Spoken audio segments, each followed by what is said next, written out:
சவுக்கு சங்கருடைய video போடுற அனைத்து digital ஜேர்னலிஸ்டுக்கும் police summon கொடுத்து வர வச்சு விசாரிக்கிறாங்க அப்படின்னு இப்போ ஒரு கடந்த 3 நாட்களாக ஒரு பெரிய பரபரப்பா போயிட்டு இருக்கு அப்படிங்கிறத பார்க்க முடிகின்றது. மக்களே, என்ன நேரட்டிவ் வருதுன்னு பாத்தீங்கன்னா, திமுக அரசாங்கம் கோட் ஆஃப் கான்டக்ட் வந்ததுக்கு பிறகும் திமுகவுடைய தப்புகளை எடுத்து சொல்லக்கூடிய சவுக்கு சங்கரை அவரோட வீடியோஸை போட்டா உடனே காவல்துறையை விட்டு அவங்க சம்மன் பண்ணி மிரட்டுறாங்க அப்படிங்கிற நேரட்டிவ் தான் செட் பண்ணிட்டு இருக்கிறாங்கன்றதையும் பார்க்க முடிகின்றது.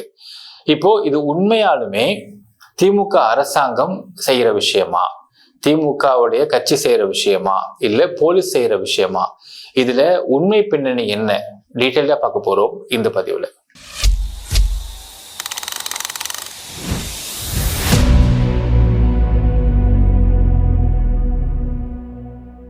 அன்பார்ந்த மக்களுக்கு வணக்கம். நான் உங்கள் Karthik Pillai and welcome to the KD. Disclaimer ஃபர்ஸ்டே கொடுத்துடுற மக்கள் என்னன்னா, சவுக்கு சங்கர் புனிதமானவர், நல்லவர், தூயவர், தேவனின் தூதுவர், இந்த மாதிரி நினைக்கக்கூடிய யாருமே இந்த வீடியோ மேல பார்க்காதீங்க. ஏன்னா சவுக்கு சங்கருடைய உண்மையான முகம் என்ன, அவர் என்ன மாதிரி மாடல் சூப்பராண்டியை ஃபாலோ பண்ணி எக்ஸ்டார்ஷன் ஜேர்னலிசம் பண்ணிக்கிட்டு இருக்காரு, இதை எப்படி அவர் பண்ணக்கூடிய தப்புகளை இது போலீஸ் ஸ்டேஷன் வரைக்கும் போகுதுன்னா அதை எப்படி அரசியல் ரீதியா இதை ஆஃப் பண்றதுக்கு அவர் முன்னெடுத்து வச்சாரு ஸ்டெப்ஸை. அது முன்னெடுத்து வச்சது எப்படி அவருக்கு பேக் ஃபயர் ஆச்சு, இதெல்லாம் விளக்கக்கூடிய வீடியோ தான் இந்த வீடியோ. ஸோ அவர் ரொம்ப ரொம்ப நல்லவர், தூயவானவர் அப்படின்னு நினைக்கக்கூடியவங்க இதுக்கு மேலே இந்த வீடியோ பார்த்துட்டீங்கன்னா அவங்க மனசு ரொம்ப கஷ்டமாயிடும். உங்களுடைய எண்ணங்கள் கூட மாறுவதற்கான வாய்ப்பு இருக்கிறது. ஃபர்ஸ்டே டிஸ்க்ளைமர் கொடுத்துடுற மக்களே. அதாவது இங்க ஃபர்ஸ்ட் ஒரு ஆஸ்பெக்ட் பார்க்கணும். சவுக்கு சங்கர் ஜெயில இருந்து பெயில வெளியே வராரு. வெளியே வந்ததுக்கு அப்புறம் வீடியோ போடுறாரு. அதுக்கு பிறகு ஒரு கோர்ட்ல ஒரு காரசாரமான ஆர்குமெண்ட் போகுது. அதுல நீதிபதிகள் ஒரு தீர்ப்பு கொடுக்குறாங்க. அந்த தீர்ப்புக்கு பிறகு சவுக்கு சங்கர் வாஸ் அப்ஸ்காண்டிங். இப்போ இந்த அப்ஸ்காண்டிங் அப்படிங்கிற ஸ்பேஸ் இருக்குல்ல, இப்போ இந்த ஸ்பேஸ்ல என்ன நடந்துச்சு, அவர் என்ன பண்ணிக்கிட்டு இருந்தாரு அப்படிங்கிறது எதுவுமே தெரியல யாருக்குமே. இப்போ கோட் ஆஃப் கான்டக்ட் வந்த உடனே பாத்தீங்கன்னா அங்கங்க ஒரு 4-5 சேனல்ஸ்ல பாத்தீங்கன்னா சவுக்கு சங்கர் மீண்டும் வரப்போகிறார், சவுக்கு சங்கர் மீண்டும் பேச போகிறார் அப்படின்னு 4-5 வீடியோ போட்டிருந்தாங்க.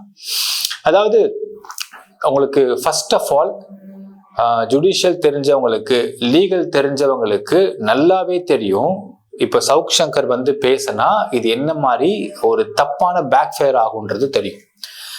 இப்போ மெயின் ஸ்ட்ரீம் சேனல்ஸ்ல ஒரு லீகல் டிபார்ட்மெண்ட் இருப்பாங்க, லீகல் அட்வைசர்ஸ் இருப்பாங்க. அவங்களுக்கு நல்லாவே தெரியும் இதுல எவ்வளவு பெரிய தப்பு பண்றாங்க இவங்கன்னு தெரியும். இப்போ டிஜிட்டல் லெவல்ல யூடியூப்ல நியூஸ் சேனல் நடத்துறவங்களுக்கு லீகல் தெரியல அப்படின்னாலோ இல்ல தெரிஞ்சும் இதை மறைக்கிறதுக்கு வேற போர்வை போத்திக்கிட்டு பண்றாங்களான்னு நமக்கு தெரியல. அவங்களுக்கு சொல்ல கொடுக்கவும் ஆள் கிடையாது, அதை புரிஞ்சுக்கவும் அவங்களுக்கு எண்ணம் கிடையாது. அவங்க நினைக்கிறது தான் நடக்கணும் அப்படின்னு நினைக்கக்கூடிய சில பேர் தான் இந்த வீடியோஸ் எடுத்து போட்டுக்கிட்டு சவுக்கு சங்கர் வீடியோஸ் நான் போட்டேன்னா டிஎம்கே அரசாங்கம் வராங்க, போலீஸ் மூலியமா வராங்கன்னா நான் உடனே எதிர்த்து பேசலாம் அப்படின்ற மாதிரி ஒரு பிம்பத்தை கட்டமைக்கிறாங்க. ஃபர்ஸ்ட் ஆஃப் ஆல் எல்லாருக்கும் ஒரு விஷயம் ஃபர்ஸ்ட் புரிஞ்சுக்கணும். நான் ஒரு எக்ஸாம்பிளோ சொல்றேன். ஒரு போலீஸ்காரர் இருக்காருங்க. ஒரு போலீஸ்காரர் போயிட்டு ஒருத்தவங்க ஒரு இடத்துக்கு போயிட்டு ஒருத்தவனை பார்த்து, டேய் நீ தப்பு பண்ற, உன் தப்பை நான் கண்டுபிடிச்சிட்டேன், இந்த தப்பை நான் உன் மேல கேஸை போடாம இருக்கணும்னா இவ்வளவு பணத்தை கொடுத்துரு, நான் உன் மேல கேஸ் போடாம நான் விட்டுறேன் அப்படின்னு ஒரு போலீஸ்காரர் சொல்றாருன்னு வச்சுக்கோங்களேன். இந்த விஷயம் வெளியே வருது, மக்கள் எப்படி கொந்தளிப்பாங்க? ஃபர்ஸ்ட் அவரை சஸ்பெண்ட் பண்ணுங்க சார், அவரை தூக்கில போடுங்க சார், அவரை விட்டுறாதீங்க சார், இவங்களாம் disguise of police department sir, எவ்வளவு கொந்தளிப்பாங்க மக்கள். ஒரு போலீஸ்காரரு இந்த மாதிரி எக்ஸ்டார்ஷன் பண்ணாருன்னா கொந்தளிக்கக்கூடிய இதே மக்கள், ஒரு டிஸ்மிஸ்டு போலீஸ் இந்த எக்ஸ்டார்ஷனை ஜேர்னலிஸ்ட் அப்படிங்கிற ஒரு போர்வையில பண்ணா ஏன் மக்கள் கொந்தளிக்க மாட்டேன்றாங்க அப்படிங்கிறதா நீங்க வைக்கக்கூடிய முதல் கேள்வி. அதாவது ஒரு விஷயம் மக்களே, சவுக்கு சங்கர் அந்த ஒரு நீதிபதிகளை பத்தி தப்பா பேசி ஒரு கேஸ்ல கன்விக்ஷன் ஆயிருப்பாங்க. அந்த கன்விக்ஷனுக்கு முன்னாடி இருந்த சவுக்கு சங்கர் வேணா வேற மாதிரி இருக்கலாம். அந்த கன்விக்ஷனுக்கு பிறகு இருந்த சவுக்கு சங்கர் வேற மாதிரி சவுக்கு சங்கர். அதாவது எக்ஸ்டார்ஷன் எப்படி மக்கள்கிட்ட எப்படி பிசினஸ் பண்றவங்க கிட்ட பணத்தை வாங்கணும், எப்படி பணத்தை புடுங்கணும், இதெல்லாம் நல்லா தெரிஞ்சு வச்சுக்கிட்டு இதெல்லாம் பண்ணக்கூடிய சவுக்கு சங்கரா மாறிட்டார். இப்ப இந்த கேஸ் என்ன, ஒரு ப்ரொடியூசர் தப்பா போடுறாரு, தப்பா வந்து ஒரு நியூஸை போடுறாரு. இப்போ அந்த ப்ரொடியூசர் வந்து கேட்கிறாரு, கேட்கும்பொழுது கவுண்டர் ப்ரூஃப் இருந்தா கொடுத்துட்டு போயிடலாம். கவுண்டர் ப்ரூஃப் இல்லைன்னா சார் நீங்க வந்து சிவில் சூட் பண்ணுங்க, நான் சிவில் அங்க பாத்துக்கிறேன் சார்னு சொல்லிட்டு போயிடலாம். அவ்வளவுதான், இந்த கேஸோட முடிஞ்சு போச்சு. ஆனால் இதுல அவர் அடிச்சாரு, பிடிச்சாரு, அவருடைய மெயின் பாயிண்ட்ல உதைச்சாருன்றதுலாம் வந்து எக்ஸாஜரேஷனா கூட இருக்கலாம். ஆனா அது வந்து முழுமையா நம்பக்கூடிய விஷயமாவும் இல்லை. ஆனால் அவர்கிட்ட ஒரு பணம் கொடு, 10 லட்ச ரூபாய் பணம் கொடுத்தா நான் விட்டுறேன், நான் வீடியோவை நீக்கிறேன் அப்படின்னு ஒரு பேரம் பேசப்பட்டிருக்கு அப்படிங்கிறது உண்மையானால், அது உண்மையா இருக்கா இல்லையான்றதை ப்ரூவ் பண்ண வேண்டிய ஸ்பேஸ் கோர்ட் மட்டும்தான். அது உண்மையானால் இந்த வழக்குல சவுக்கு சங்கர் என்ன மாதிரி பர்சன் அப்படிங்கிறத நீங்களே புரிஞ்சுக்குவாங்க. சரிங்க, அந்த ப்ரொடியூசர் போய் சொல்றாரு, அவரை பார்த்தா ப்ரொடியூசர் மாதிரியே இல்லை, அவரை பார்த்தா என்னென்ன மாதிரியே இருக்கு அப்படின்னு இவங்க நரேட்டிவ் ஆஃப் சவுக்கு சங்கரை பிலீவ் பண்ற ஆளாவே நீங்க இருந்துட்டு போயிருங்களேன். இன்னொன்னு கேட்கிறேன், ரித்தீஷ்னு ஒருத்தவன், அந்த பையன் சின்ன பையன், அவன் அக்கௌண்ட்டுக்கு 97,000 ரூபாய் காசு வருது. காசை போடுறது யாரு? ஒரு பார் ஓனர் காசு போடுறாரு. காசு போட்டது இப்ப நம்ம அக்கௌண்ட்ல வந்து இப்ப யோசிச்சு பாருங்களேன், நம்ம அக்கௌண்ட்ல வந்து வெறும் 10,000 இருக்குன்னு வச்சுக்கோங்களேன், 97,000 வந்து கப்புன்னு அக்கௌண்ட்ல விழுது. அவங்க பதறாது, டக்குன்னு நம்பர் யாரும் பார்க்க மாட்டோம், பேங்க்ல போய் இன்ஃபார்ம் பண்ண மாட்டோம், உடனே இங்க நம்ம ஒரு ரிப்போர்ட் அடிக்க மாட்டோம், என்னங்க இப்படி அமௌண்ட் வந்துருக்குன்னு பயம் வராது நமக்கு. ஏன்னா இப்ப நிறைய பாத்தீங்கன்னா பிளாக் அந்த டெரரிசம் குரூப், அந்த குரூப் இந்த நிறைய என்னமோ பண்றாங்க. ஸோ டிஜிட்டலா நம்ம அரெஸ்ட் பண்றதுக்கு என்னென்ன நடக்க வாய்ப்பு இருக்கு. அப்போ அந்த அமௌண்ட்டுக்கு அக்கௌண்ட்ல காசு வந்து விழுந்ததும் சவுக்கு சங்கர் கூட தான் இருப்பாரு, ரித்தீஷ் கூட தான் இருப்பாரு. ரித்தீஷ் சொல்லியிருப்பாரு, சொன்னதும் அந்த அமௌண்ட், சார் என்ன சார் இவ்வளவு அமௌண்ட் வந்து அக்கௌண்ட்ல விழுந்திருக்கேன், பயமா இருக்கு சார், நாளைக்கு ஏதாவது இன்கம் டேக்ஸ் வந்து கேட்ட போறாங்க சார், இல்ல பேங்க் வந்து கேள்வி கேட்ட போறாங்க சார், போலீஸ் வந்து போகுது சார் நம்ம வீட்டுக்கு சொல்லிட்டு உடனே போய் பேங்க் இன்ஃபார்ம் பண்ணுவாங்களா மாட்டாங்களா? எதுவுமே இன்ஃபார்ம் பண்ணாம அமைதியா இருந்துட்டு அடுத்த 2 நாள் கழிச்சு போலீஸ் அரெஸ்ட் பண்ண போது தெரிஞ்சு அப்ஸ்காண்ட் ஆகுறாருன்னா அப்ப அந்த அமௌண்ட் எங்க இருந்து வந்துச்சு? இது ஒரு லாஜிக்கா யோசிக்கக்கூடிய நபர்களுக்கு நல்லாவே புரியும் சவுக்கு சங்கர் பண்ணக்கூடிய விஷயம் என்ன. ஒரு இனோவா கார் வாங்குறாரு, இனோவா கிறிஸ்டா கார், இதை வாங்கி கொடுத்தது ஒரு ஆர்டிஓ அப்படின்றாங்க. அவரு பண்ண லஞ்சத்தை மறைக்கிறதுக்கு இவர்கிட்ட மிரட்டி ஒரு இனோவா கார் வாங்கினாரு அப்படிங்கிற விஷயம்லாம் அப்ப நிறைய வெளியாச்சு. சவுக்கு சங்கருடைய அபார பினான்சியல் குரோத். இப்ப இதெல்லாம் பார்த்தும் ஒரு சராசரி மனுஷனுக்கு எப்படிப்பா இவ்வளவு தூரம் டக்குன்னு ஒரு வளர்ந்து மேல போறாரு? இவருடைய பேக்ரவுண்ட் தெரியும், அப்பா இறந்துட்டாங்க, அம்மா மட்டும்தான், அவங்களோட தங்கச்சி மேரேஜ் பண்ண தனியா போயிட்டாங்க, இவர் ரொம்ப நார்மலா இருந்துட்டு இருக்காரு. திடீர்னு ஒரு வளர்ச்சி வேற மாதிரி இருக்கு, எக்கனாமிக்கலா, பினான்சியலா, இத்தனை காரு, இத்தனை சொந்த வீடு, இது எப்படி வந்தது அப்படிங்கிறத ஒரு சென்சிபிளா யோசிக்கக்கூடிய எல்லாருக்குமே தெரியும். சவுக்கு சங்கர் நல்லவரா கெட்டவரா, இவர் நேர்மையானவரா நேர்மை இல்லாதவரா ஈஸியா புரிஞ்சுக்க முடியும். இப்ப அடுத்த விஷயத்துக்கு வருவோம். அதாவது எப்படி இந்த வந்து சவுக்கு சங்கர் ஹேண்டில் பண்றாரு நான் சொல்றேன். அதாவது இவரு அந்த நீதிபதிகளை பத்தி தப்பா சொல்லிட்டு கண்டெம்ட் ஆஃப் கோர்ட்ல மதுரை உயர்நீதிமன்ற மதுரை கிளையிலிருந்து அவர் கன்விக்ஷன் ஆகிறாரு. கன்விக்ஷன் ஆயிட்டு பெயில்ல வெளியே வராரு, 2 மாசம் உள்ளன்ட்டு வெளியே வராரு. வெளியே வந்தப்புறம் இந்த மாதிரி ஒரு அபார வளர்ச்சியில ஆபீஸ் போடுறாரு. ஆபீஸ் போட்டதுக்கு பிறகு எப்படி இவர் பண்றாருன்னா, இவரு இந்த மாதிரி பல பேருடைய தவறுகளை தெரிஞ்சுக்கிட்டு, பல பேர் பண்ணக்கூடிய லஞ்சங்களை தெரிஞ்சுக்கிட்டு, இல்ல தப்ப தெரிஞ்சுக்கிட்டு, அதை எக்ஸ்போஸ் பண்ணக்கூடிய இடத்துல இருக்கக்கூடிய ஜேர்னலிசம்ன்ற ஃபீல்ட்ல இருந்துட்டு அதை வந்து ஃபோன் பண்றது. ஃபோன் பண்ணி இந்த மாதிரி அவங்க தப்பெல்லாம் வச்சிருக்கேன், ஆதாரத்துவம் பூர்வமா இருக்கு, அது வீடியோ போட போறேன், போடாம இருக்கணும்னா இவ்வளவு அமௌண்ட் கொடுத்துருங்க அப்படின்னு மிரட்டினா இது நியாயமா? சரிங்க, இப்ப இதை மிரட்டுற விஷயத்தை எதிர்த்து போய் அவரு சப்போஸ் போலீஸ் கேஸ்க்கு போறாருன்னு வச்சுக்கோங்களேன், போலீஸ் ஸ்டேஷன் போய் கம்ப்ளைண்ட் கொடுத்தாருன்னா இந்த கம்ப்ளைண்ட்டை போலீஸ் எடுத்துக்கவே கூடாது. சவுக்ஷா அகைன்ஸ்டா கம்ப்ளைண்டா, வேணா எடுக்கூடாதுப்பா அப்படின்னு போலீஸ் டிபார்ட்மெண்ட்டை மிரட்டுறதுக்கு எப்படி பண்றாரு இவருன்னு பாத்தீங்கன்னா, he is taking politics in the hand. இப்ப டிஎம்கே அரசாங்கத்தை பத்தி எதிர்த்து நம்ம வந்து அடிச்சுக்கிட்டே இருக்காரு சவுக் சங்கர் அப்படின்னா, இப்ப போலீஸ் தரப்புல இருந்து இந்த மாதிரி ஒரு வழக்குல போலீஸ் வந்து கைது பண்ண வராங்க, இல்ல வாரண்ட் இஷ்யூ பண்றாங்க, இல்ல சம்மன் சர்வ் பண்றாங்க, சம்மன் சர்வ் பண்றாங்க அப்படின்னா உடனே டிஎம்கே கவர்மெண்ட் அகைன்ஸ்டா பேசுறது என்ன அர்த்தம் இதுக்குன்னு ஃபர்ஸ்ட் புரிஞ்சுக்க மக்களே. திமுகவுடைய டிஎம்கே ஆட்சியில போலீஸ் அண்டர் டிஎம்கே கண்ட்ரோல். அப்போ டிஎம்கேவை எதிர்த்து ஒரு பேச ஆரம்பிச்சா அந்த பர்டிகுலர் அந்த ஒரு பர்டிகுலர் மினிஸ்டரோ இல்ல யாராவது ஒரு டிஎம்கே ஆளோ போலீஸை அடக்கணும்ன்றத அவர் எண்ணம். என்னப்பா சார் கம்ப்ளைண்ட் வந்திருக்கு சார், அதை விட்டு ஒழிங்கப்பா, அவன் சும்மா டிஎம்கே பத்தி பேசிட்டே இருக்கான்ப்பா, இப்ப விட்டுலாம் பேசிட்டே இருப்பான்ப்பா. இப்படிங்கிற விஷயத்துல இந்த ஒரு சைக்கிள்ல கொண்டு வரணும்ன்றதுதான் சவுக் சங்கரோட எண்ணம். அதை இந்த அரசு பண்ணல. என்னன்ட்டாங்க, கம்ப்ளைண்ட் லீகலா வருதா, ஃபார்முலா வருதா, ஆக்ஷன் எடுங்கன்றாங்க.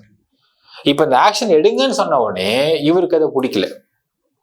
சோ மீண்டும் மீண்டும் திமுக அகேன்ஸ்டா பேசுறாரு. ஒரு விஷயம் நல்லா புரிஞ்சுக்கணும் மக்களே, 70 வருஷமா இந்த கட்சி நடத்திட்டு இருக்கிறாங்க. டிஎம்கேல ஊழல் இல்லவே இல்லைன்னு யாரும் மறுக்க முடியாது, டிஎம்கேவும் மறுக்க முடியாது. ஈவன் இன் அதிமுக, இந்தியாவில எந்த ஆட்சி நடந்தாலும், எந்த கட்சியின் ஆட்சி நடந்தாலும் அரசியல்ல ஊழல் இல்லாத ஒரு ஆட்சின்றதெல்லாம் சாத்தியமே கிடையாது. சோ எல்லாரும் ஊழல் பண்ணி தான் சம்பாதிக்கிறாங்க. சோ இந்த ஊழலை வெளியே சொல்றதுனாலயே சவுக் சங்கரை வந்து திமுக அரசாங்கம் இந்த மாதிரிலாம் பண்றாங்க அப்படின்றது உண்மையாக இருப்பேன். ஆனால் இப்போ எடப்பாடி பழனிசாமி அவர்கள் இல்ல பாஜகவை சேர்ந்த நிர்வாகிகள் இவங்கெல்லாம் மேடை போட்டு பேசுறாங்க பிரச்சாரத்துல. என்ன பேசுவாங்க? திமுக நல்லாட்சி பண்ணாங்க பேச போறாங்களா என்ன? ஊழல் பத்தி பேசுவாங்க, எப்படி உள்ள காரணம் பத்தி பேசுவாங்க, எப்படி வளர்ந்துருக்காங்கன்னு பத்தி பேசுவாங்க, குடும்ப ஆட்சியை பத்தி பேசுவாங்க, எல்லாம் பத்தி பேச போறாங்க.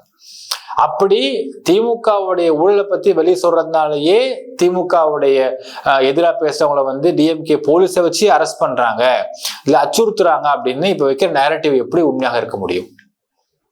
இது முற்றிலும் பொய்யா நேரட்டிவ். சவுக் சங்கர் நேரட்டிவ் புரிஞ்சுக்குவாங்க.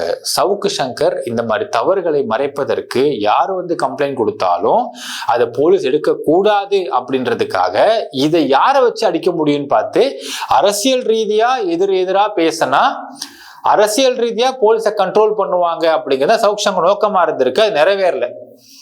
அப்ப என்ன பேசுறாரு? இது பொம்மை முதல்வர் ஆட்சி, ஏன்னா போலீஸை கண்ட்ரோல் பண்றதுக்கு முதல்வருக்கு தெம்பு இல்லை அப்படின்னு அடுத்த வார்த்தை பேசுறாரு. அப்படி சொன்னாவது பண்ணுவாங்க நினைக்க, அதுவும் பண்ண மாட்டேன்ட்டாங்க. இது ஸ்டெப் பை ஸ்டெப்பா அப்ப என்ன ஆயிடுச்சுன்னு பாத்தீங்கன்னா, அப்பா நீ வந்து அரச குறை சொல்றியா, சரி இது கோர்ட்டுக்கு கொண்டு போயிருட்டாங்க. இப்ப கோர்ட்டுக்கு போயிடுச்சு விஷயம். கோர்ட் என்ன சொல்லிட்டாங்கன்னா அவர் அரெஸ்ட் பண்ணுங்கன்ட்டாங்க. அரெஸ்ட் பண்றாங்க, ரிமாண்ட் பண்றாங்க. பெயில்ல வெளியே வரும் பொழுது கொடுக்கப்பட்ட காரணம், சார் அவர் வந்து ஒரு ஹார்ட் பேஷண்ட்டு, அவளை வந்து ஜெயில இருக்க முடியாது, அவர் வெளியே வந்து மெடிக்கேஷன்ல இருக்கணும்.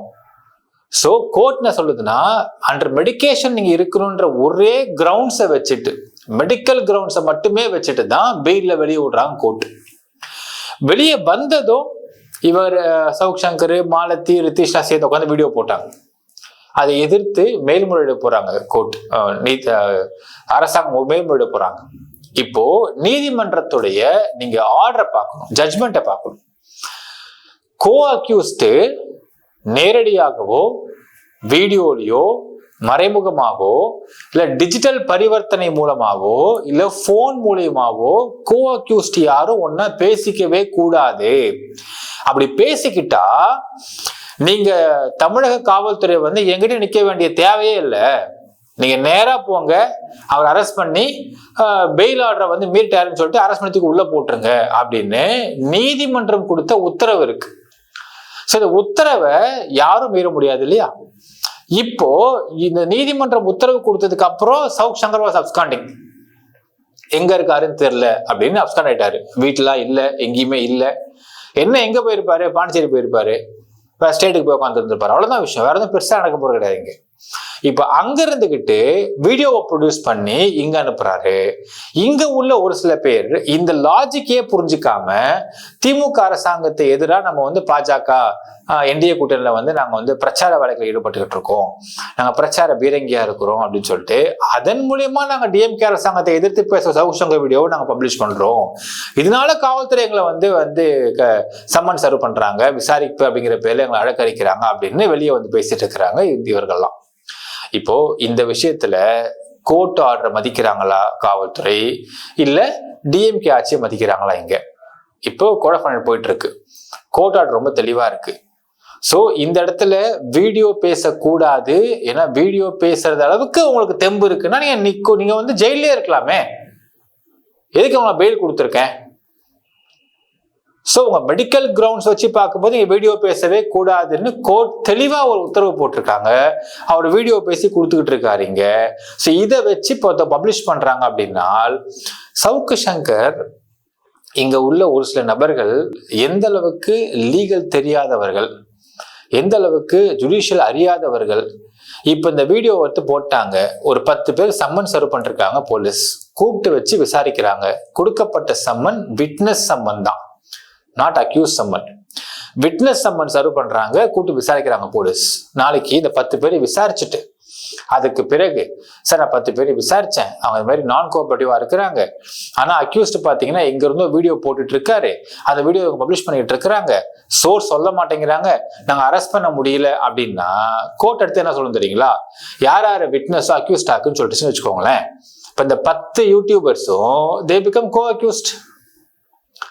அரெஸ்ட் பண்ணுவாங்க, ரிமாண்ட் பண்ணுவாங்க, அப்புறம் கூப்பிட்டு கஸ்டடி எடுத்து விசாரிப்பாங்க. அப்ப நீங்க ஆட்டோமேட்டிக்கா உங்களுக்கு கேஜெட்ஸை ஃபுல்லா போலீஸ் கொண்டு போய் பார்ப்பாங்க. பார்த்து எங்க இருந்து இந்த சோர்ஸ் வந்திருக்குன்ற கண்டுபிடிப்பாங்க. சவுக்கு சங்கர் பிடிக்க போறாங்க. சோ ஒரு கோர்ட் ஆர்டரை ஒரு போலீஸ் இந்த டிபார்ட்மெண்ட் மதிக்குது அப்படிங்கறத கூட வெளியே சொல்லாம ஒரு தப்பான நேரட்டிவ் வெளியே கொண்டு வந்து மக்கள்கிட்ட கொடுத்து தெரிஞ்சுக்கிட்டு இருக்கிறாங்க இந்த மக்கள். அப்படின்னால் இது சொல்லப்பட்டிருக்கிறது, போதிக்கப்பட்டிருக்கிறது. இது சரியா தவறா? நீதிமன்றம் உத்தரவு கொடுத்திருக்கு. முதல்ல அவர் எப்படிப்பட்ட நபரு, அவர் என்ன மாதிரி நபரு யோசிச்சு பாருங்க மக்களே. ஊழல், லா அண்ட் ஆர்டர் இஷ்யூ இதெல்லாம் எல்லா ஆட்சியிலையும் எப்பவுமே நடக்கிறது தான். இது ஒரு புதுசு கிடையாது. இதை சவுக் சங்கர் சொல்றதுனாலயே அவரத்துக்கு உள்ள போட பிளான் பண்றாங்க அப்படிங்கறதெல்லாம் ஒரு ஸ்டூபிட் நரேட்டிவ். இன்ஃபேக்ட் பாத்தீங்கன்னா 2021 நடந்த பல விஷயங்கள்ல பாத்தீங்கன்னா நரேட்டிவ் தப்பாகத்தான் திணிக்கப்பட்டிருக்கிறது. நடந்த உண்மை அப்படி யாருமே இங்க சொல்றது கிடையாது. இப்படி உண்மையை சொன்னா அவங்களுக்கு சாதகமா இருக்காதுன்றது அவங்க பிளான். ஸோ இப்படி இருக்கும் பட்சத்துல சவுக்கு சங்கருக்கு சப்போர்ட்டாக வீடியோ எடுத்து பப்ளிஷ் பண்ணக்கூடிய அந்த டிஜிட்டல் ஜேர்னலிஸ்ட், யூடியூபர்ஸ் எல்லாம் பிற்காலத்துல உங்களுக்கு நீதிமன்றத்துடைய உத்தரவின் பெயர்லயே உங்களுக்கு லீகல் இஷ்யூஸை நீங்க ஃபேஸ் பண்றதுக்கும், லீகல் இஷ்யூஸை கொண்டு போய் உங்களுக்கு ஃபேஸ் பண்ண வைக்கிறதுக்கு, இந்த ஸ்டெப் எடுத்து வைக்கிறதுக்கும் போலீஸ்க்கு ஃபுல் அதிகாரம் இருக்கிறது. அதே மாதிரி நீங்க லீகல் இஷ்யூஸை ஃபேஸ் பண்றதுக்கு வாய்ப்புகளும் இருக்கிறது. ஒன்னு சொல்லிக்க ஆசைப்படுற மக்கள் இங்க, அதாவது நான் பாண்டிச்சேரி கவர்மெண்ட்டையும் பார்த்திருக்கேன், பாண்டிச்சேரி போலீஸையும் பார்த்திருக்கேன், தமிழ்நாடு போலீஸையும் தமிழ்நாடு கவர்மெண்ட்டையும் பார்த்திருக்கேன். உண்மையா சொல்ல போனா பிராங்கா பேசணும் அப்படின்னா ஒரு உண்மையை வெளியே சொல்றதுனாலயே அவன் குரலை நெரிக்கணும் அப்படின்னு அவனை தூக்கி அரெஸ்ட் பண்றது, ரிமாண்ட் பண்றது மாதிரியான எந்த விஷயங்களையுமே தமிழ்நாடு கவர்மெண்ட் இந்த 5 வருஷத்துல, நான் டிஎம்கே மட்டும் சொல்ல, அதிமுக சேர்த்தா நான் சொல்றேன், அதாவது எடப்பாடி பழனிசாமி அவர்கள் நம்ம எடுத்துக்கலாம், ஜெயலலிதா பத்தி எனக்கு தெரியாது, இபிஎஸ் அவர்களோ இல்ல முக ஸ்டாலின் அவர்களோ இந்த ஒரு 9.5 வருஷத்துல உண்மையை அவன் சொல்றான்ப்பா, உண்மையை எடுத்து வைக்கிறான்ப்பா வெளியே, இவனை அரெஸ்ட் பண்ணி உள்ள தூக்கி போடுங்கப்பா அப்படிங்கிற மாதிரியான எந்த ஒரு விஷயத்தையுமே கடந்த 9 வருஷத்துல யாருமே பண்ணல. நான் பாண்டிச்சேரி கவர்மெண்ட்டை பார்த்திருக்கேன், பாண்டிச்சேரி போலீஸையும் பார்த்திருக்கேன். அங்க உள்ள அரசியல், அங்க இருக்கக்கூடிய அரசியல் ரீதியான அந்த ஒரு லாபி வெரி வஸ்டா இருக்கும். இப்போ தமிழ்நாடு போலீஸை நீங்க அங்க உள்ளவங்க நீங்க போய் கேட்டு பாருங்க, பாண்டிச்சேரியில போய் கேட்டு பாருங்க, sir Tamil Nadu police for better sir, அவங்க சூப்பர் சார் அப்படிம்பாங்க. இந்த மாதிரிலாம் தேவையெல்லாம் பண்ண மாட்டாங்க சார் அப்படிம்பாங்க. ஸோ எப்பவுமே ஒன்று தெரிஞ்சுக்கோங்களேன், வேற இடத்துல போய் இந்த கம்பேரிஷனை உள்ளார்ந்து பார்த்தவனுக்குத்தான் தெரியும் இங்க உள்ள போலீஸ் எப்படி, இங்க இருக்கக்கூடிய கவர்மெண்ட் எப்படின்னு தெரியும். இங்க உள்ள போலீஸோ இங்க உள்ள கவர்மெண்ட்டோ அண்ட் கடந்த 9.5 வருஷத்துல நான் எனக்கு தெரிஞ்சு உண்மையை வெளியே சொல்றவனை இங்க யாரும் நெருக்கவும் இல்லை. அதே மாதிரி பாண்டிச்சேரி கவர்மெண்ட்டோ இல்ல பாண்டிச்சேரி போலீஸுக்கோ அங்க இருக்கக்கூடிய ஃப்ரிஞ்ச் எலிமெண்ட்ஸை ஹேண்டில் பண்றது தெரியல, தடுமாறுறாங்க. பட் இங்க தமிழ்நாட்டுல இங்க கூடவே இருந்துகிட்டு எப்படி மக்கள் எதிராக திருப்பி விட்டு ஃப்ரிஞ்சை ஆக்ட் பண்றாங்களோ அந்த ஃப்ரிஞ்ச் எலிமெண்ட்ஸை இங்க போலீஸுக்கும் ஹேண்டில் பண்ண தெரியுது சூப்பரா, கவர்மெண்ட்டுக்கும் தெரியுது சூப்பரா. ஸோ ஃப்ரிஞ்ச் எலிமெண்ட்ஸ் யாரு நான் ஃப்ரிஞ்ச் எலிமெண்ட்ஸ், இவன் எப்படி ஹேண்டில் பண்ணணும், உண்மையை சொன்னா அவனை எப்படி பாதுகாக்கணும், இது எல்லாத்தையும் இங்க ப்ராப்பரா தான் நடந்துகிட்டு இருக்கு. ஸோ 9 வருஷமா நான் சொல்றேன், நான் டிஎம்கே மட்டும் பேச யாரா பேசிட போறாங்க, எடப்பாடி பழனிசாமியிலிருந்து இன்றைய மு.க. ஸ்டாலின் வரைக்கும் இந்த விஷயத்தை யாருமே தப்பா நடக்கவும் விடல. It is going very proper தான். சவுக்கு சங்கருக்கு ஆதரவா பேசக்கூடிய நபர்கள் தயவுசெய்து ஒன்று புரிஞ்சுக்கோங்க, அவர் நல்லவர்லாம் கிடையாது. அவர் சுயநலத்துக்காக உங்களை யூஸ் பண்ணிட்டு இருக்காரு. நாளைக்கு உங்களுக்கும் பிரச்சனை வரலாம். அது வந்தா அப்போ நீங்க தான் பிரச்சனையை ஃபேஸ் பண்ற மாதிரி இருக்கும். நினைக்கிறேன், கமெண்ட்ல மென்ஷன் பண்ணுங்க மக்களே. நன்றி, வணக்கம்.